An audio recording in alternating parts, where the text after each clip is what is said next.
তাহলে তারা মাঝ রাস্তায় কিন্তু ছেড়ে দিতে পারে এবং তাতে অসুবিধা হতে পারে। কাঠমান্ডু সামনে আছে আটমন্ডু, কাজের সূত্রে থাকেন কলকাতায়, পিকনিক করছে অনেকেই এখানে। ঝুলন্ত ব্রিজটা এটা দেখতেই পাচ্ছেন। ভাবে টাঙ্গা গাড়িতে যাবেন না। হাই, নেপালে আজকে আমাদের ৪র্থ দিন, আর আমরা মানে ঘোরার দিক থেকে আজকে আমাদের ৩য় দিন। আমরা ৩ দিন আগে এসেছিলাম, আর ৩ দিন পর অর্থাৎ আজকের দিন আমরা বেরোচ্ছি। আজকে বেরোচ্ছি মানে বাড়ি যাচ্ছি, আর আবার সেই একইভাবে যাব। তো এইখান থেকে অর্থাৎ এই লাগান মার্গ থেকে আমরা যাব হচ্ছে বালকো। বালকো হচ্ছে নেপালের কাঠমান্ডুর একটা মেন জায়গাও বলা যেতে পারে, যেখান থেকে সমস্ত দূরপাল্লার বাস থেকে শুরু করে সমস্ত গাড়িগুলো যায়। আমরা এখন সেই রাস্তায় ধরেছি, অর্থাৎ বালকো যাব। ওখান থেকে শেয়ার গাড়ি ধরে আমরা সোজা যাব বীরগঞ্জ। অর্থাৎ যেভাবে আমরা বীরগঞ্জ থেকে নেপালের কাঠমান্ডু এসেছিলাম, আমরা ওইভাবেই ফিরবো। এখন আমরা চলেছি হোটেল থেকে চেক আউট করে বালকোর দিকে, সেখান থেকে আমরা শেয়ার গাড়ি ধরবো। আর এই নেপালের সেই পরিচিত রাস্তাগুলো যেখান দিয়ে আমরা এই 4 দিন ধরে ক্রমাগত ঘুরে বেরিয়েছি। মনটা একটু খারাপও লাগছে। কেমন লাগছে? খুব ভালো, তবে একটু খারাপ, ফিরে যেতে হচ্ছে। তবে নেপাল খুব ভালো, আমাদেরকে খুব ভালো লেগেছে। এখানকার মানুষজনও খুব ভালো। খাবারের একটু সমস্যা হয়েছে যদিও, তো সব জায়গায় তো ঠিক থাকে না সবকিছু, মানিয়ে নিতে হয়েছে।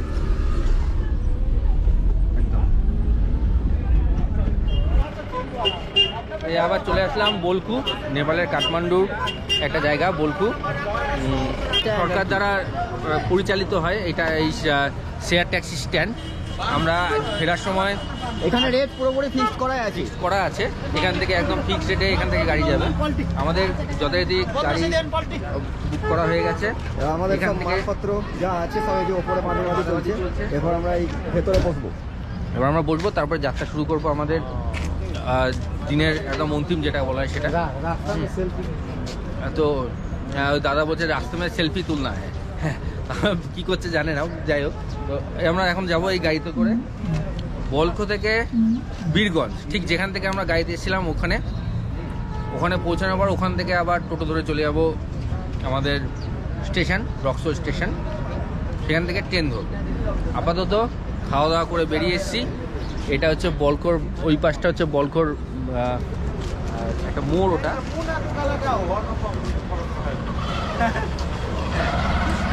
আপনার মুখ নাই দুঃখতা है। फोन आएगा ना भैया, आज आपको दिखा देंगे। आज आपका फोन आए ना। বুক করার জন্য এখানে এসে যথারীতি কাগজপত্র কাটা হয়ে গেছে। এটা হচ্ছে তার সরকারি নেপালিটা। ওখানে তো এই রিসিপ্ট থাকলে অসুবিধা নেই। 1.54 অন্যান্য গাড়িতে যদি আমরা রিসিপ্ট না নেই, যদিও একটু কম টাকা দিয়ে আমরা যদি মনে করি যে কম নিচ্ছে, সেখানে যদি যাই তাহলে তারা মাঝ রাস্তায় কিন্তু ছেড়ে দিতে পারে এবং তাতে অসুবিধা হতে পারে। তো আপনারা যারাই আসবেন এই সরকারি জায়গা থেকে রিসিপ্ট একদম কাটিয়ে নিয়ে উঠবেন, তাতে কোনো সমস্যা হবে না। একদম শেষ পর্যন্ত পৌঁছানোর দায়িত্ব ওনাদের, পুরো সরকারের, তাই তো?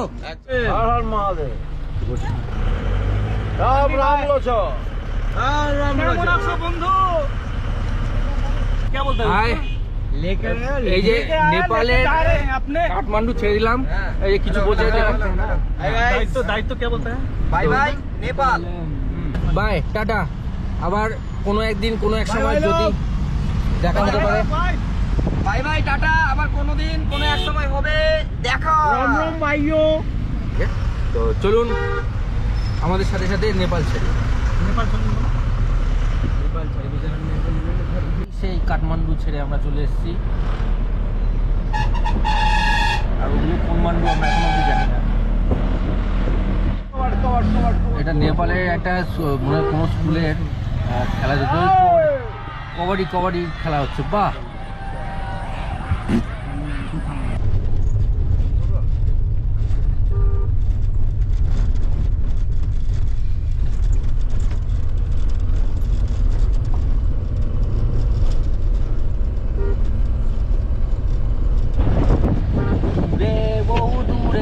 কাঠমান্ডু বাজায় একতারা। আমরা অনেকদিন ঘর ছাড়া ফিরছি এবার ঘরের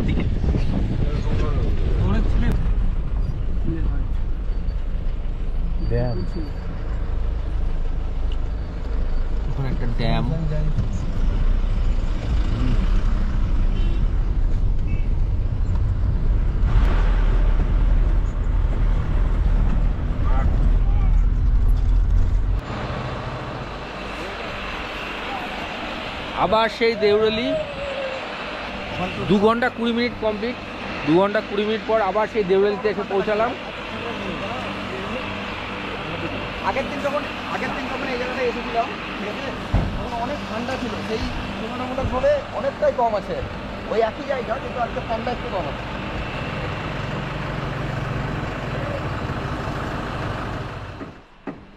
আর একটা জিনিস যাকে বলি, দেউরালিতে যদি মেঘ পরিষ্কার থাকে, এখান থেকে হিমালয়ান রেঞ্জও দেখা যায়, তার প্রমাণ আমরা নিজেরা চাক্ষুষ করলাম। ওই দেখুন, বুঝতে পারছেন কিনা জানি না, ওই হচ্ছে হিমালয়ান রেঞ্জের পরপর রয়েছে, সম্ভবত ওটাই এভারেস্ট হবে, এই পাশেরটা মাউন্ট এভারেস্ট হবে। আগের দিন যখন আমরা যাচ্ছিলাম তখন অনেক ঠান্ডা ছিল, তো বোঝা যাচ্ছিল না। আর মেঘ ছিল, আগের দিন মেঘ ছিল পুরো। দেখুন আজকে পুরো মানে এইখানের সম্ভবত এটা অন্নপূর্ণা রেঞ্জ আর ওটা মাউন্ট এভারেস্ট, দুটো আজকে কিন্তু অলমোস্ট বোঝা যাচ্ছে, দারুণভাবে বোঝা যাচ্ছে। এই কাকুর বাড়ি থেকে বলছে মাউন্টেন আছে, একদম দেখা যায় খুব সুন্দরভাবে। এই কাকু নেপালি, এখানেই বাড়ি। তো কাকু থাকেন কাজের সূত্রে থাকেন কলকাতায়।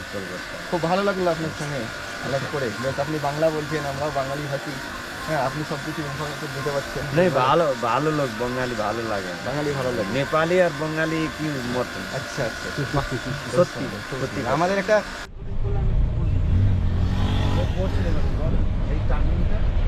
টার্নিং অনেক রেকর্ডিং করলাম, আরো করছি। ওকে, টেনশন নেই।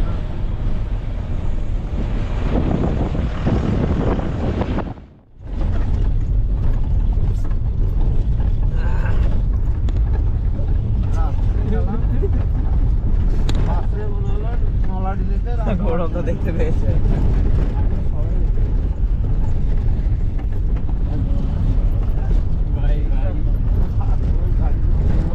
Control bro, control. খুব সুন্দর ঝর্ণা, ছোট ঝর্ণা, তো কোথা থেকে আসছে ঠিক বোঝা যাচ্ছে না।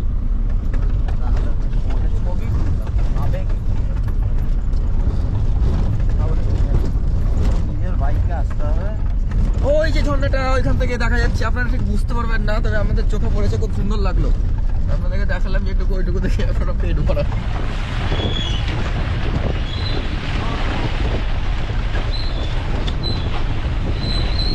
একটা ইনফরমেশন আপনাদের দিয়ে রাখি। হ্যাঁ, এই মানে এত ইম্পর্টেন্ট ইনফরমেশন কেউ কোনোদিন দেবে না। আমরা যে রাস্তা দিয়ে এই টাটা সুমো করে কাঠমান্ডু গেছিলাম, সেই রাস্তা দিয়েই আবার কাঠমান্ডু থেকে বীরগঞ্জ ফিরছি। এত বড় ইনফরমেশন কেউ কোনোদিন দেবে না। তো রাস্তাটা খুব খারাপ, হ্যাঁ, তোরা বুঝে দেবেন। আমরা আস্তে আস্তে আমাদের চোখে সামনে একটা খুব সুন্দর একটা ব্রিজ পড়লো, পুরোটাই ঝোলা ব্রিজ, একদম কি বলছে এটা, ঝোলা ব্রিজ। এটা হচ্ছে লক্ষণ ঝোলা নামে পরিচিত এই ঝুলন্ত ব্রিজটা। এটা দেখতেই পাচ্ছেন, নিচ দিয়ে নদী বয়ে চলেছে, ওইখানে এটা সুন্দর, সবাই এখান দিয়ে যায়। এটা এই প্রান্ত থেকে, এটা হচ্ছে বীরগঞ্জ থেকে কাঠমান্ডু যাওয়ার পথে পড়ে এই লোকেশনটা। দারুণ জায়গা, পাহাড় চারিদিকে, আর এই হচ্ছে ঝোলা ব্রিজ। যে ব্রিজটা আপনাদেরকে দেখাচ্ছিলাম, এই হচ্ছে ব্রিজ। আমরা এখন মিডিল পজিশনে আছি, একদম পুরো ঝুলে আছে ব্রিজটা। ভয়ও লাগছে, আবার ভালোও লাগছে দেখতে, খুব সুন্দর। এখান থেকে ভিউটাও খুব সুন্দর লাগছে। এই হচ্ছে রাস্তা। আমরা যেদিন এলাম তখন এই ব্রিজে জল ছাড়িনি, আজকে জল ছেড়েছে, খুব সুন্দর লাগছে। নিচ দিয়ে জল যাচ্ছে, অনেকটা উঁচু। এখানে পিকনিক চলছে, অনেক পিকনিক করছে অনেকেই এখানে, ছবি শ্যুট, পিকনিক, খুব ভালো একটা জায়গা।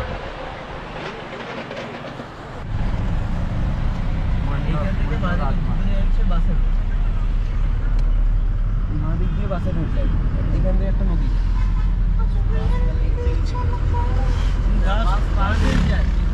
বাসে দেরি লাগবে না। এখন ঘড়িতে সময় 5:48, আমরা বীরগঞ্জ হচ্ছে সন্ধ্যে 5:48। সকালে চেপেছি, এটা তো সব দর্শক বন্ধুরা জানে কি, তাই তো? না,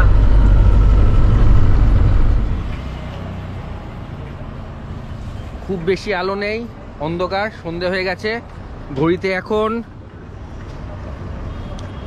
5টা 55। পুরো 5 ঘন্টা 15 মিনিটেই আবার আমরা চলে আসলাম বীরগঞ্জ বাস স্ট্যান্ডে। এটা হচ্ছে বীরগঞ্জ বাস স্ট্যান্ড।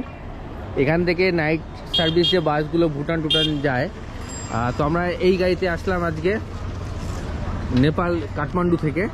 এবার এখানে সমস্ত লাগেজ নামানোর কাজ চলছে। লাগেজ নামানোর পর আমরা যাব স্টেশন। তবে আগেকার মতো ভুল করব না, টাঙ্গা আমরা নেবো না। ওই যে দাঁড়িয়ে আছে, অলরেডি ঘিরে ধরে দাঁড়িয়ে আছে, আমরা নেবো না। আমরা টোটোতে যাবো ব্যাগটা নামানোর পরে। তো আপাতত আমরা টোটো ধরবো, জিনিসপত্র নামিয়ে নিয়ে গুছিয়ে নিই। টোটোতে উঠবো না ভেবেছিলাম, তো আলটিমেটলি সেই আবার টোটোতে যাবো ভেবেছিলাম, তো আলটিমেটলি আবার সেই ঘোড়ার গাড়িতেই সেই উঠতে হলো। সেই একই ঝামেলা। হ্যাঁ, তো এই জায়গাটা এটা একটা স্ক্যাম আছে, স্ক্যামটা নিয়ে পরে বলছি। তো আপাতত বীরগঞ্জ বাস স্ট্যান্ড ছেড়ে ঘোড়ায় গাড়িতে চেপে আমরা চলেছি রক্সোল স্টেশন। আর পরে গিয়ে বলছি পুরো ব্যাপারটা। এখানে হচ্ছে ইন্ডিয়ান কারেন্সিতে আলটিমেটলি 150 টাকায় ঠিক হলো। আমরা আসার সময় কমে এসেছিলাম, তো আসার সময় 120-তে এসেছিলাম, তাই এখন 200 টাকা যাচ্ছে রাতে বলে। যাই তারপরে কথাবার্তা হয়ে 150 টাকা করা হলো। তো আমরা এখন যাচ্ছি রক্সোল স্টেশন। আবার টাঙ্গা থেকে নামার পর তো ওখানে কথা হলো 30 টাকা করে মাথা পিছু। তো সেখানে একটু কিছু দিয়ে আমরা 150 টাকা করে বললাম, মানে করা ঠিক হলো যে 150 টাকা দেওয়া হবে। এখানে নামার পরে বলছে 200 টাকাই দিতে হবে। তো সেই কারণে বলছি, রক্সলে এসে নেপালে যাওয়ার জন্য যারা যাবেন, কোনোভাবে টাঙ্গা গাড়িতে যাবেন না, মাঝপথে আপনারা বিপদে পড়ে যাবেন। আমরা এখন এই স্টেশন চত্বরে আছি। হ্যাঁ, স্টেশনের মধ্যেই। এইটা হচ্ছে স্টেশনের বাইরে। এখানে কিন্তু ভাত রুটি আপনারা সব পেয়ে যাবেন। এখানে খাবার স্টেশনের বাইরেই অনেকগুলো দোকান আছে। এই দোকানের মধ্যে সবগুলো দোকানেই ভাত রুটি সব কিছু পাওয়া যাচ্ছে। এখানে কোনো অসুবিধা হবে না, আপনারা খাবার দাবার এইখানে পেয়ে যাবেন। এই যে দোকান, সব লাইন ধরে পরপর দোকান আছে, এখানে কোনো অসুবিধা হবে না। উঠে পড়েছি 13044 রক্সোল হাওড়া এক্সপ্রেসে। এটা রক্সোল থেকে ছাড়ার সময় রাত্রি ঠিক 9টা, এবং এটা শুধুমাত্র বৃহস্পতিবার আর শনিবার দিন রক্সোল স্টেশন থেকে ছাড়ে। তো আমরা সেখানে উঠে পড়েছি। আর এই হচ্ছে আমরা এবারে যেটা যাত্রা করছি, সেটা হচ্ছে স্লিপার কোচ। দেখে বুঝতে পারছেন স্লিপার এটা। এবার এইসব আমাদের এইগুলো হচ্ছে এই কটা সিট, জিনিসপত্র লাগেজ রাখারাখি চলছে। এখন অবধি ফাঁকা আছে, পরে হয়তো আরো ভিড় হবে, হয়তো বিভিন্ন জায়গা থেকে লোক উঠবে, জানি না। এখন ফাঁকা আছে। তো আমরা উঠে পড়েছি। নেপাল যাত্রার মোটামুটি একটা কমপ্লিট হলো। বাড়ি ফেরার পালা। বীরগঞ্জে এসে, বীরগঞ্জ থেকে রক্সোলে আসলাম, এসে এখান থেকে খাওয়া দাওয়া করে ট্রেনে উঠলাম, আইআরসিটিসি ট্রেনে। ব্যাস। এই যে আরেকজন চলে এসছে, ওর সিট পড়েছে অন্য জায়গায়, মানে পরের কোচটায়। তো যতক্ষণ জেগে থাকবো, একসাথে থাকবো, তারপরে আবার ঘুমাবো। এই ট্রেনের সম্পর্কে আরো কিছু বলবো। হয়তো সকালবেলা প্রচন্ড টায়ার্ড, সবাই টায়ার্ড, চোখে মুখে সবার একদম ঘুম ভাব। না একদম না, ঘুম ভাব। উল্টে অলরেডি উঠে যে সব ইয়ে করে রেখে। এই হচ্ছে আমাদের সিট। হ্যাঁ, ওইদিকে সুগন্ধা আছে।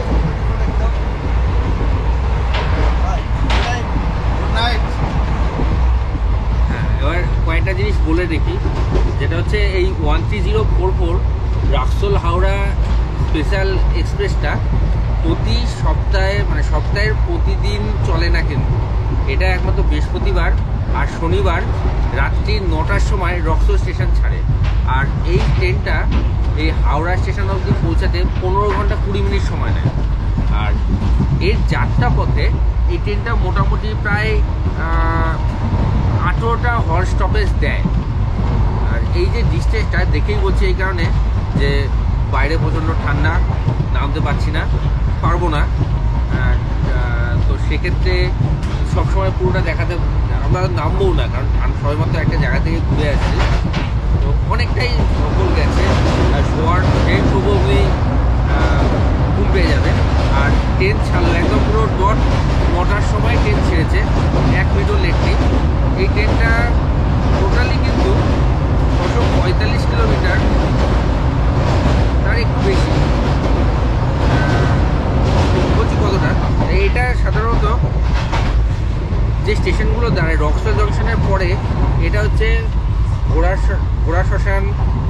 সহান, হ্যাঁ, কি বৈরাগনিয়া, এরকম সব কিছু নাম আছে, এখন পড়তে পারছি না। জনকপুর রোড হয়ে কিউল জংশন, জামুই, যশোদী, মধুপুর ইত্যাদি হয়ে 1800 স্টপেজ দিয়ে হাওড়া জংশনে দুপুর 12টা 20 মিনিটে পৌঁছায়। এবার ট্রেনটা হচ্ছে জেনারেলি ICF কোচ, মানে পুরোনো লেভেলের কোচ। ট্রেনটার মধ্যে স্লিপার আছে, এসিও রয়েছে, এসি 2A 3A রয়েছে, স্লিপার রয়েছে।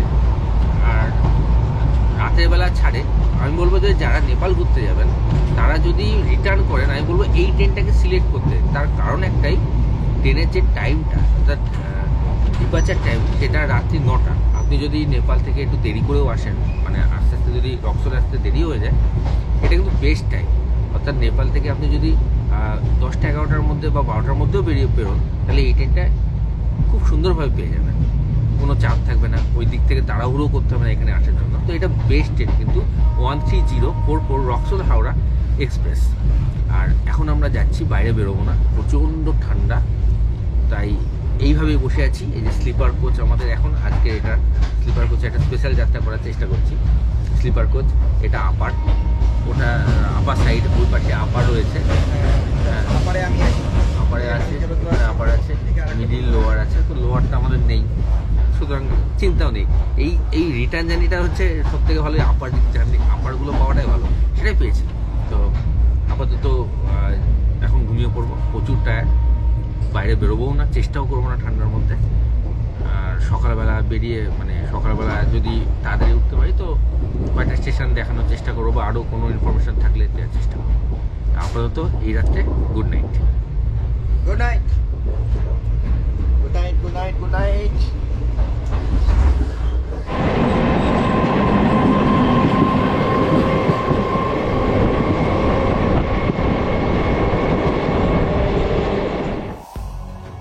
অবশেষে আমাদের নেপালের ঝুটিকা সফর শেষ হলো।